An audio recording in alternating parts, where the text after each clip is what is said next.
All right, let's go ahead and let's all meet for Deborah, Debbie. Thank you. Sorry. Mr. Kelly. Here. Mr. Freeman. Here. Mr. Shepherd. yes. All right, let's do the Pledge of Allegiance, please. And Chief Roxton, could you do this in the plenary?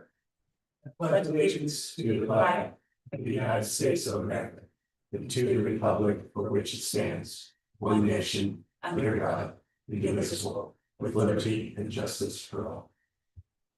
Okay. All right, so we'll roll right into old business. Eddie, take it away. Thank you. So this item was on your agenda at your last meeting, but I did not include where the funds would be coming from. So the motion was amended and is proposed today to read as Township Administrator Eddie McCarthy requests a motion to amend the approved motion to enter into an agreement with Verdantis in an amount not to exceed $47,600 for contract services pertaining to the Oak Street storm sewer repairs. And the new portion is that expenses will be paid using the Glenmary TIF. All right, so do we have a motion? So moved. Fight it out, boys. Which one is it? Motion. Second. We have a motion and a second. Do we have any further discussion on it? Any questions? I just have a simple question. Since it's going to come out of the Glenmary TIF, what do we, the ghost just arrived. What are we looking like inside that fund? In other words, how much money do we have?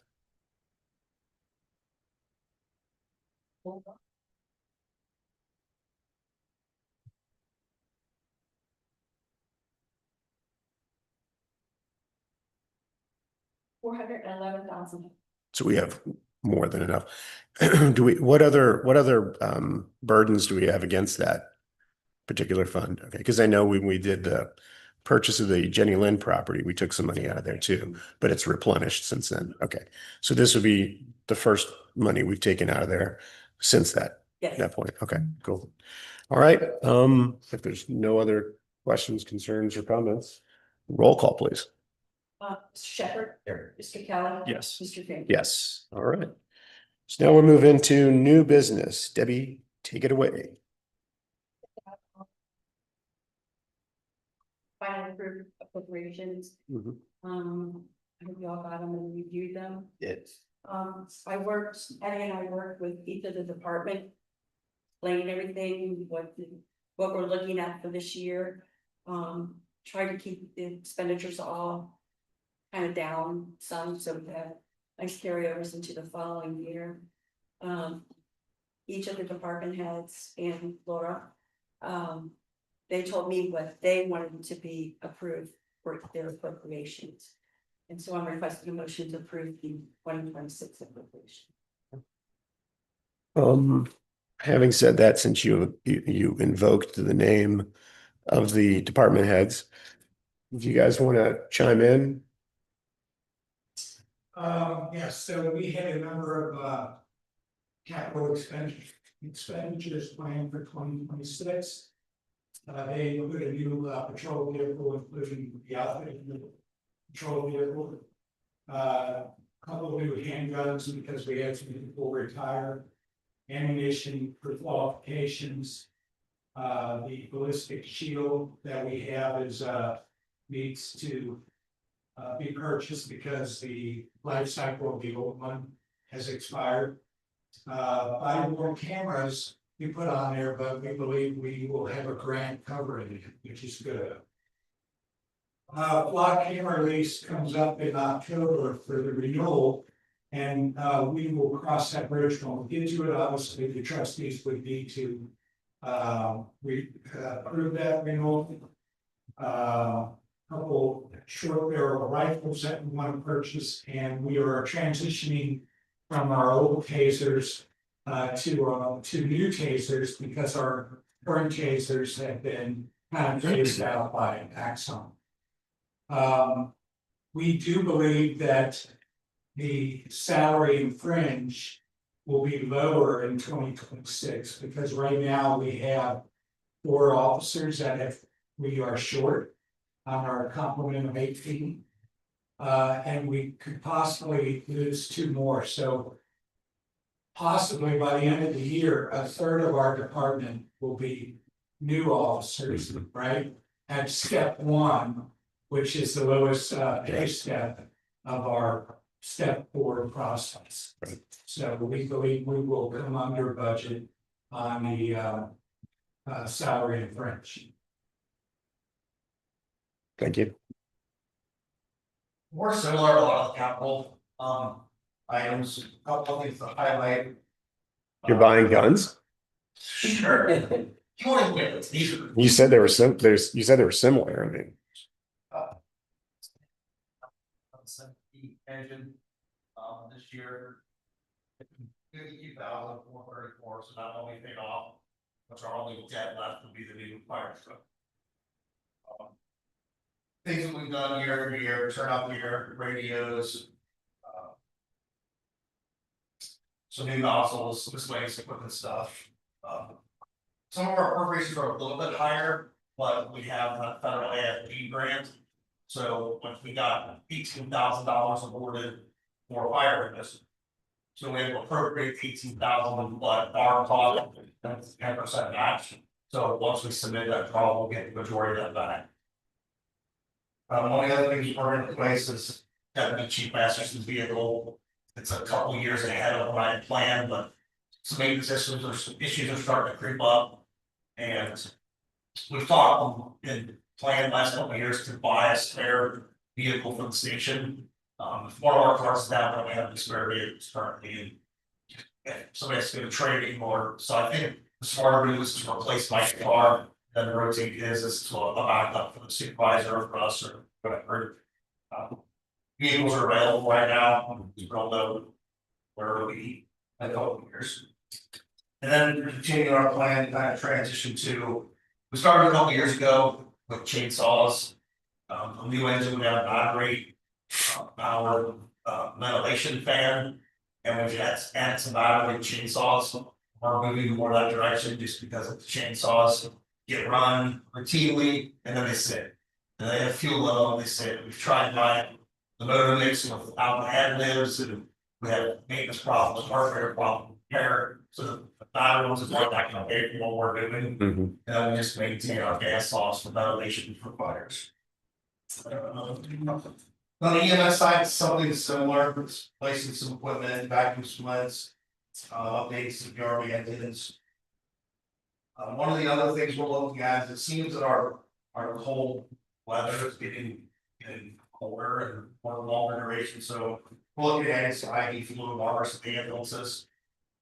And our paramedic protocol continues to evolve and add more medications, and as we get much busier, we have that, our units are spending much more time out of the building.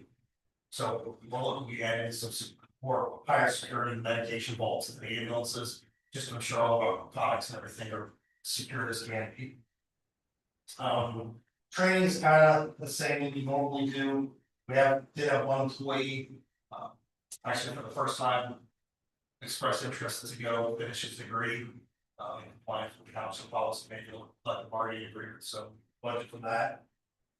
And training was the same. We have $58,000 on a grant for paramedic education, so we had to appropriate that. But we're up to 5,800 of them, so as they take the class, we can submit draws and get that money reimbursed back. That's all I have. Unless you have questions. all right.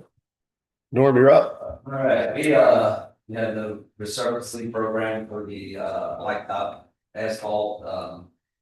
Have that in for this year. Looking into the walking trail, repaving in Grove Park, for the one that's really bad. Still in the process of getting all the prices of what it's gonna cost to redo a trail there.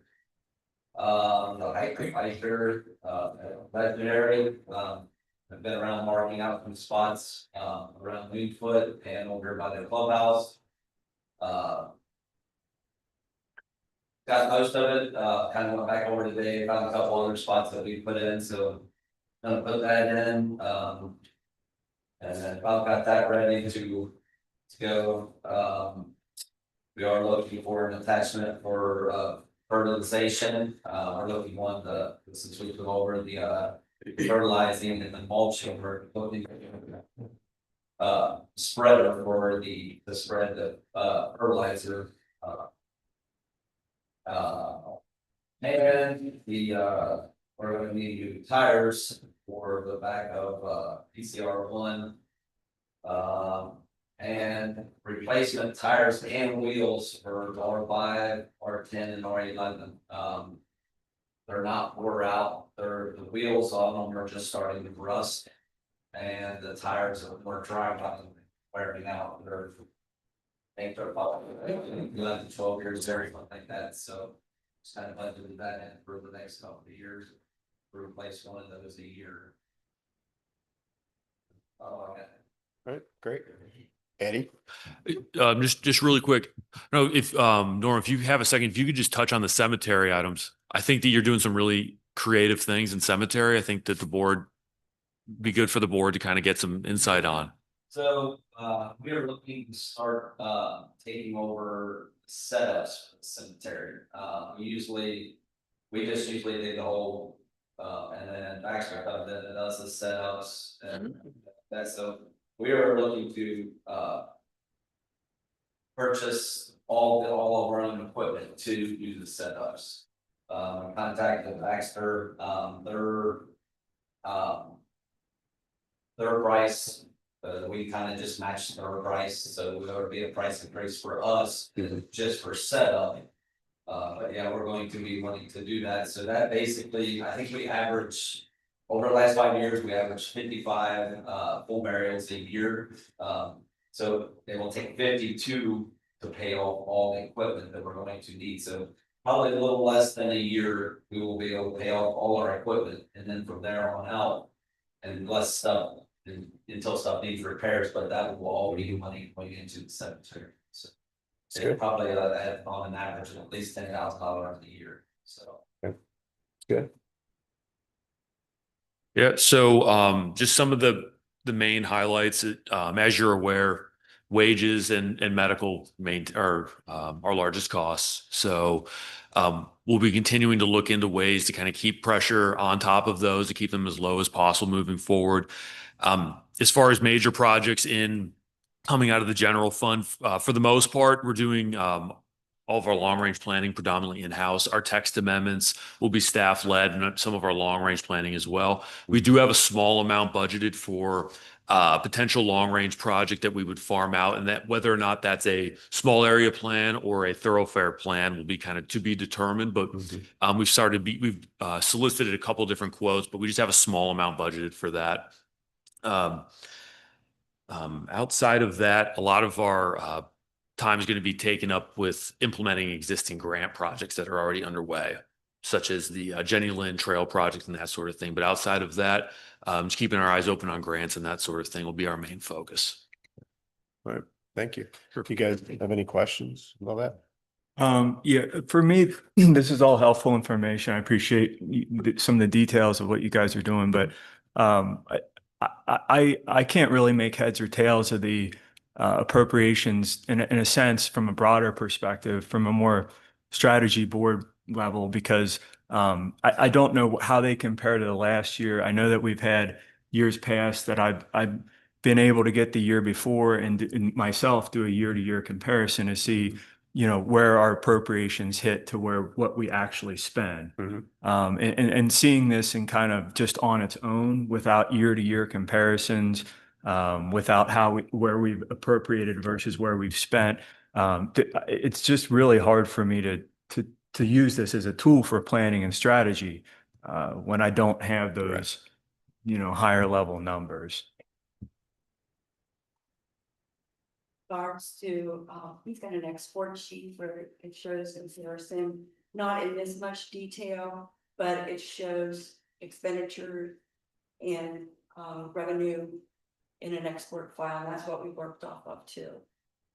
Well, so we have two different things maybe, and I think that we've talked a lot about like doing things to suffice audits and things from the external, but Mhm. these are really the main function of this financial information is to be used as an internal planning tool. Mhm. And so I'm happy that you did that with Eddie, but I don't have it. I don't get this information. We sort of had a really a close call, in my opinion, with our police department last year, where I think all of us, to some extent, got caught a little off guard with where we were at with our spending and all of a sudden realizing that we were getting into the red. And look, I'm not looking to like throw stones or cast blame. This is not a judgmental thing. It's simply the fact that I'm providing an example of which I feel as a board member, I don't have the tools to make informed decisions about when to go to levies, when to do these things at this point.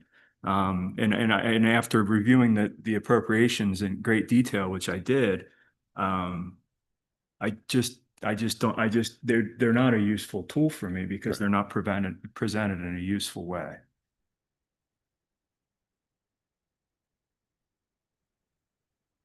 Well, I mean, you can always request from us, the information, for the previous years, because we have those. And we can forward those to you in an export file. So I can do that. We need to have these approved, today. They have to be to the county by the end of the month. And this is the final numbers that Eddie and I worked on and the departments for this year. I think that I think move. Eddie and I have had this conversation. I think I've had it with you as well. I mean, being able to project into the future is really important. It has been. I mean, I think I've made that clear about my view on that. And so, is it possible that we could, because we should turn this one around and move into the 27 budget? I mean, start working on that right away. Is there a way to get kind of best of both worlds so that we can get an appropriation that meets the needs, the legal needs, but then we also give, because that's, I mean, I understand what Nick is saying. I mean, to know when, those lines start to intersect, I mean, the next thing that's up is really going to be the fire levy. When is that number? When are they going to intersect? What year is that? And Budget, then appropriations, because the appropriations is what they are expecting to spend for this 26, where the budget will be starting to work on that probably in April and May, because that will have to be to the county by the 5th of July. So the budget is actually more into the future than what this is. This is their total expenditure. See, that's kind of where I'm headed, where it's like, is there a two-step process that we should, so that you can be satisfied, we can be satisfied with those projections as well. So yeah, and I understand how all that works. And the appropriations are essentially to come up with something that's reasonable, that's above essentially slightly what you plan on spending, so that you can spend within a certain limitation during the year, without raising red flags or coming back to the board or whatever. I understand that. But if that were the case and and that was the only purpose of it, then we could inflate these numbers to infinity, essentially. So, but and before we've done similar to that, where we inflate them by extremely large amounts, that really sidesteps the purpose of what the appropriations are for. And then the budget, I understand, is supposed to be a more tightly quantified calculation to try to pinpoint exactly where you plan on spending. So I understand how it all works. I don't necessarily need that explained to me, but what I need is information. I wasn't trying to. No, I understand. And I don't mean to be prickly. That's not my point. But I do understand it. What I really would want is a budget process, which I've been pushing for quite some time. And we've just never seemed to have it. And I ask for these budget meetings year after year, and they don't seem to come to fruition. And then, again, eventually it becomes impactful, because one of our main priorities or functions as a board is to allocate resources. We're resource allocators. People elect us and they trust us to manage the resources within the township and do it in a responsible and moral and just way. And so if I don't have the right, financial information, that really puts concrete boots when I'm trying to run and manage this organization from that perspective. It makes it really hard for me to ensure that resources are efficiently allocated when I don't have the information, when I don't have projections, and that's the piece that we've essentially been missing. And I'm trying to and I'm going through this appropriations again, trying to make sense of it. And it's just incredibly difficult because there's no year over year, there's enormous amounts of data and lines in there, many of which are not used anymore. So there's zeros in them. It's just extremely difficult to get to the bottom of any of this. All you have to do is stop in or give me a call. I can send you whatever, anytime. Because I'm the fiscal officer that's here most every day for this township. And I look at these numbers and I scrutinize them and I sit down with these guys and they're the ones that are setting their appropriations for what they think they will be spending for the year of 2026. I've sat with Eddie numerous of times where him and I have worked on our numbers for the appropriations. He comes up with questions that he needs to know. We work together. It's the first time I've had an administrator that would work with us and the financial end. And the trustees, if they need information, my door's open. It's always open, and you know that. Well, I'll jump in. Well, anyway, Sorry. back to the budget. What I would like to see is, I understand. What I would like to see is, and I've asked for this, and we could go back and we could pull the audio or video if you want from my very first trustees meeting during the appropriations. And Alan probably remembers. I do. When I was asking questions about why is this 50%, 60%, 80% over what we spent last year? And there were many of which had no reasons. And since then, I have done nothing but ask questions. I've done nothing but try to collect information. And we still don't have a formal, consistent budget process in order for the board to make informed decisions. And I appreciate that your door is open, but that's essentially the primary function in many ways of the fiscal office in order to provide us information so we can serve our primary function of resource allocation. And I think that is a truth that no matter what is said at this point, you cannot stomp it out and extinguish it. Well, I mean, I think that's going to be, moving forward, I think that's going to be critically important to be able to communicate to the public. And so I think we're going to have a very in-depth and very public process when we get to the budgeting part, and really have to show that, as I have said, we're going to need to show projections and make it make sense, because we're moving into a phase, I think, over the next year, an era where the public is going to want to know exactly how things are being spent, and they're going to want to be very focused on, whether or not they're getting their money's worth, particularly when we're talking about sales or the property tax issue. And so I would call for us to have have a series of work sessions focused on this budget as we form it, with projections, with, how do we see things moving over the next year, but also, with some other assumptions. If if we have to figure our way through a world with no property tax or with no inside millage, how are we going to get through that? And I think now is a really good time to start doing that. Now, there are two different things we're talking about here. There's the appropriations versus the budget piece.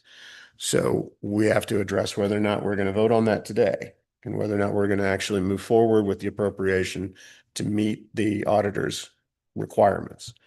I don't know that, the next time we would have an opportunity to vote on this, if we tabled it today, would be our March meeting, correct? End of February. So, So that's the appropriation. But I think we need to have, you know, a follow-up meeting from this where we start to lay out those, you know, a picture of what those projections would be for the budget. Now, we did have a very, I think, helpful and useful presentation a year or so back, 2 years back, whatever it was, where projections were presented for the development of that budget. So something along that order, I think would be extremely helpful in plotting the future, and we owe that. Excuse me, sorry. So I think coming out of this meeting, I think we need to schedule that work session right out of this meeting so that we know when the staff needs to have those projections ready for us. I mean, I think that gets to what you're. Yeah, I think that's certainly a necessary thing. And then I think once we get a framework for the budget, my thought would be that it happens every year consistently, like brushing your teeth. Yep. Because it's such a essential function for us from a planning and organizational perspective that I think it's just an essential must every single year that we go back to the same thing. And as far as the appropriations go today, I'm sorry if I upset some people, but I just have zero intention on approving these as they stand. I want to see them in an understandable format with year over year so that I can make sense of the information before I approve it. And I think that's a reasonable thing from my perspective. Everyone may not agree, and I respect other people's opinions, and I'm not looking to, again, be prickly or whatever, but we need the information as a board so I can act in my capacity in a responsible way. Noted. Thank you.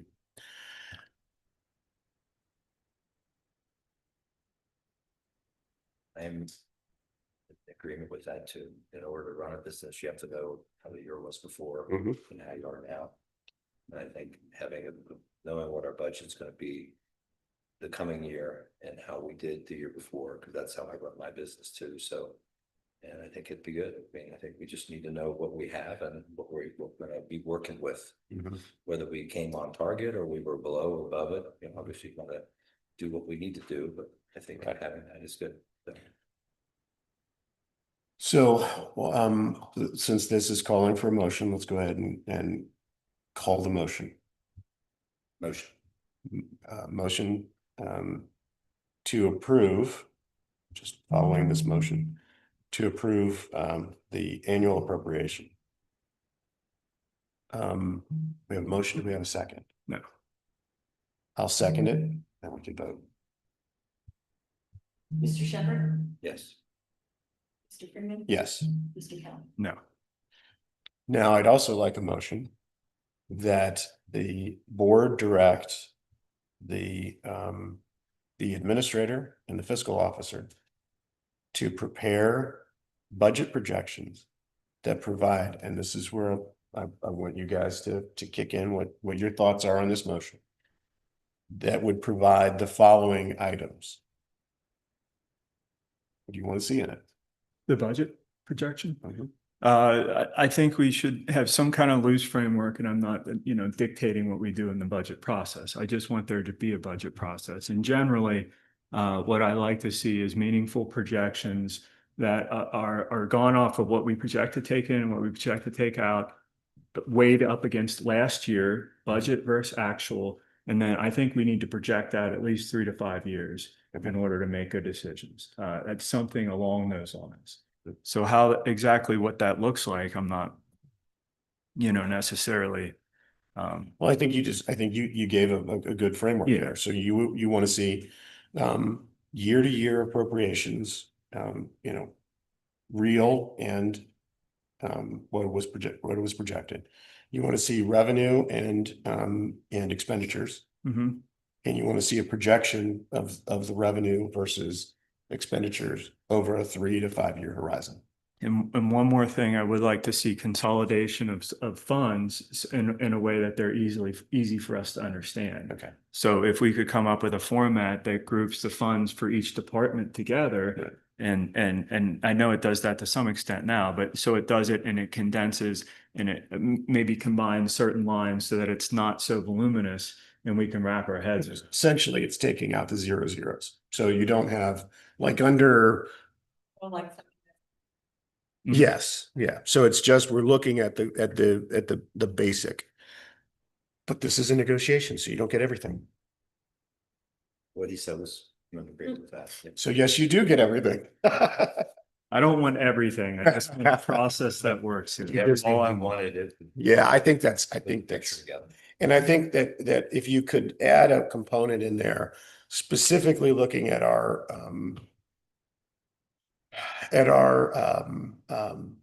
levies, you know, when does that levy die? You know, when do we get to that moment when we have to start putting it on the ballot? Because I think those are always flags we need to know. And that's something that, you know, if we can project that out to the 3 to 5 year mark, so we know when there's the red letter dates that we need to shoot for. It wouldn't hurt. levies are. Mhm. You know, What's and that? I get that at a meeting with, I need you to sign off on it. What all the levies are, and they meant get those. Yeah, but as we're looking at it, there's also, you know, to project out, knowing that we've got what the police. Right, but we also know that the police, you know, they're inside their collective bargaining agreement. We know that the police will have a 3 to 5%, whatever we've negotiated. What is the trajectory of their salaries? You know, the same is true of the fire. You know, as those expenditures plus some sort of an escalator because of inflation, where does the red line meet the black line? And that's something that I think is important too, that as Nick said, and Dr. Joe said, we just need to be able to say that because we need to know, you know, in our businesses, that's something we have to know whether our revenues are gonna stay above that. You know, those when it starts to go down. Right. But I need to be able to see it in here because I also want everybody else to see it. And then also each category will be helpful too, so that we can come through and we can see year over year where we're trending and what's going on. And then we can drill down on certain areas within a certain budget. For instance, the police department, if we see that the flock cameras, chief, are all of a sudden increasing by 90%, we can ask why, right? And there may be a great explanation for why. We need to be able to see it, and we need to be able to raise the question when necessary in certain areas. Well, and I think the other thing too is taking, you know, putting the levies aside, Norm's department. I mean, when we're talking about I mean, he's got what, 3 different revenue streams that we use to pay for road repairs or you know, the things in his department. You know, I'd love to see he has no levy. So, you know, we're kind of stuck with the revenue levels as it comes in. But as we know, pavement goes up exponentially when the price of oil goes up. And so those are the kinds of things that you can't really count on, but we need to start thinking about as we move forward. And what is the, you know, what is the projection? You know, what can we expect over the next, you know, and some of it's a guess. Budgeting is often that, but we do know some things that are hard fact. We do know that the cost of an employee is X and it's going to go up by Y every year. So we can project, I think, into the future. And I think that's what we should be doing, and particularly in this particular environment. And we need to be able to express it all in a format that not just the 3 of us can get, but the person that lives in the township can get as well, because they're going to want to have a say in that. They're going to want to know where their dollar went when they're thinking about property taxes. So Fire levy. what was our projected date for the fire levy? It's 30. That's like a 10-year levy, and it should have been most the last 10 years. So when we sat down and looked at things, we're probably, what was it, 3 or 4 years, 4 or 5 years, I think, Like something like that. Yeah. 30 or 31. So we've got a few Is it years. better to do a shorter levy so that you can at least prepare? for the growth and the expenses that increase. So that, you know, if you've got a 15 as opposed to 10, so you're not trying to make it short what you have as opposed to. Well, the state's kind of taken that They choice do. away from us. So it's either the time frame is based on state law. So you can either do a 10-year levy or you can do a continuing, you know, in perpetuity levy. And so those are the only two choices we have. But you're right. I mean, the question is, you know, one of the things we did with the police levy is that over time we had a surplus in the police levy. It was like a $6 million surplus. We didn't want to go out and ask the voters for more money when we still had 6 million in the bank. So we wanted to burn some of that down.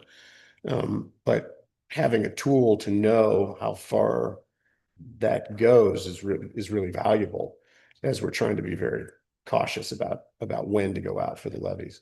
And that's gotten more challenging as the years have gone by.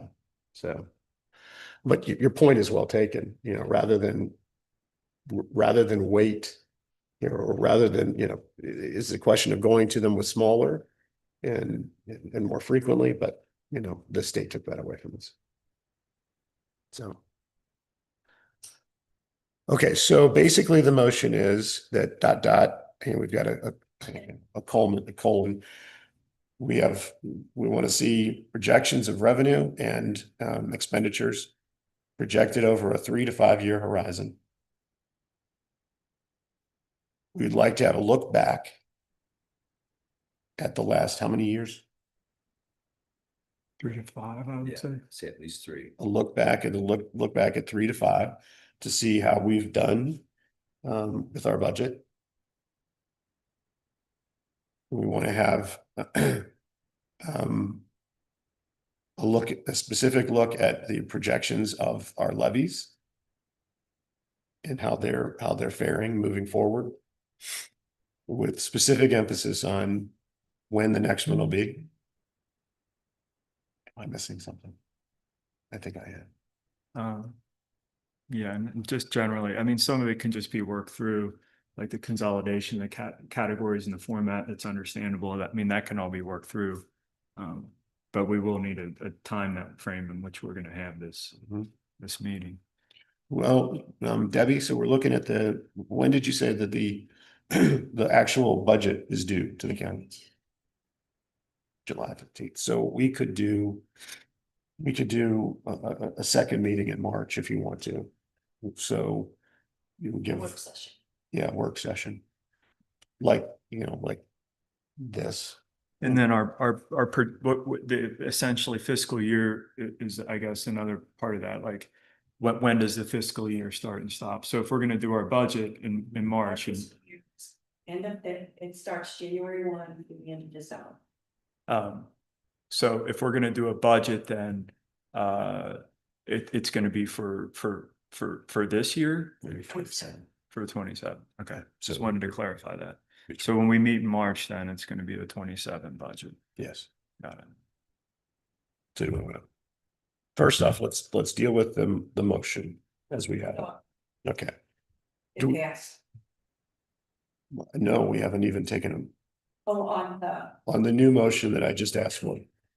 Do we have a motion for that? I'll make the motion. All right. We have a motion and a second. Any further discussion on that? Hearing none, can we have a roll call, please? Yes. Yes. Yes. And now let's look at our calendars and see what the date in March is going to be.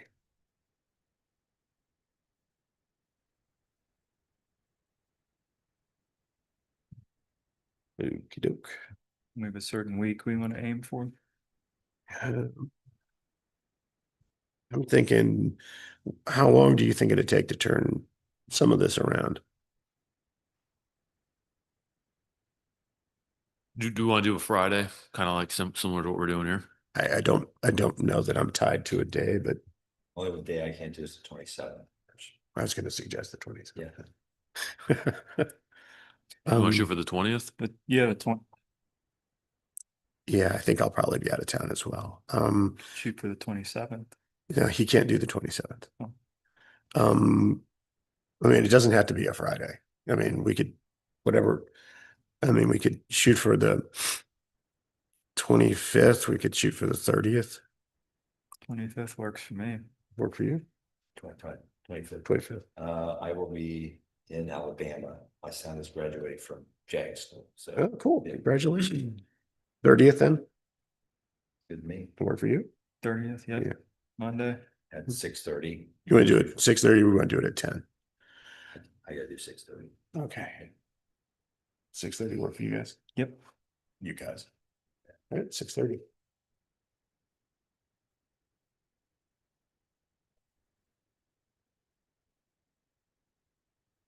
Ready. Sounds good. All right, so we got that resolved. We now have a motion. Communication special, and special projects coordinator, Carl Bohart. Yeah. Step into the trench. All righty.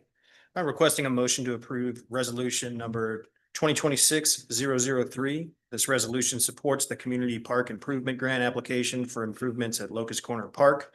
Park funds will be used to cover necessary matching funds. This was discussed at the last trustee meeting, but there is a necessary resolution for the application. So that's what this is. It's just in support of our application.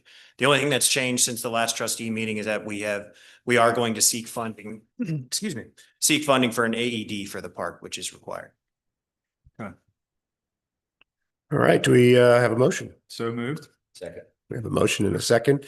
Any further discussion on it? Signatures. Roll call, please. Mr. Kelly. Yes. Yes. Yes, okay. You may. You sure you want to do that?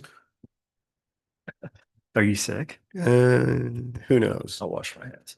Yeah, you might want to. All right, public comment period. Anybody wish to make a comment to this board? Seeing none, we can move to adjournment now. Do we have a motion to adjourn? So moved. Second. We have a motion and a second. Let's not delay this. Roll call, please. Yes.